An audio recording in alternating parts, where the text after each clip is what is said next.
এবার আমি আরো বেশি অপমানিত বোধ করলাম। আমি সুন্দরী নই?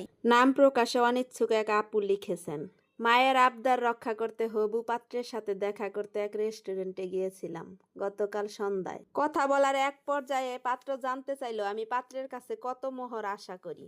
আমি বললাম আমার বান্ধবীর 15 লাখে বিয়ে হয়েছে, আমার এর কমে হলে ভালো দেখায় না। পাত্র কোনো কথা না বলে মাথা নাড়িয়ে সায় দিয়েছে। আমরা একে অপরের ব্যাপারে অনেক কিছু জেনে নেই, এক সময় একে অপরের থেকে বিদায় নেই। আজকে সকালে মায়ের কাছ থেকে জানতে পারি পাত্রপক্ষ বিয়েতে অসম্মতি প্রকাশ করেছে। আমার একটু অপমান লাগে ব্যাপারটা। রিজেক্ট করার অধিকার শুধু আমিই রাখতে চেয়েছিলাম। আমি পাত্রকে কল দিয়ে কারণ জানতে চাই।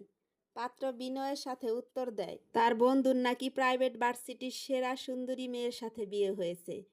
এখন এমন সুন্দরী মেয়ের সাথে বিয়ে না হলে নাকি তার সমাজে মুখ থাকবে না, তাই সে বিয়েতে অসম্মতি জানিয়েছে। আমি এবার আরো বেশি অপমানিত বোধ করলাম। আমি সুন্দরী নই? এবার আপনারা বলেন, এই ছেলের বিরুদ্ধে কি কোনো ব্যবস্থা নেওয়া যাবে? অভিজ্ঞদের পরামর্শ চাই। আপনি চাইলে আপনার মূল্যবান পরামর্শটি কমেন্টে জানাতে পারেন। সবাই ভালো থাকবেন, সুস্থ থাকবেন। আসসালামু আলাইকুম।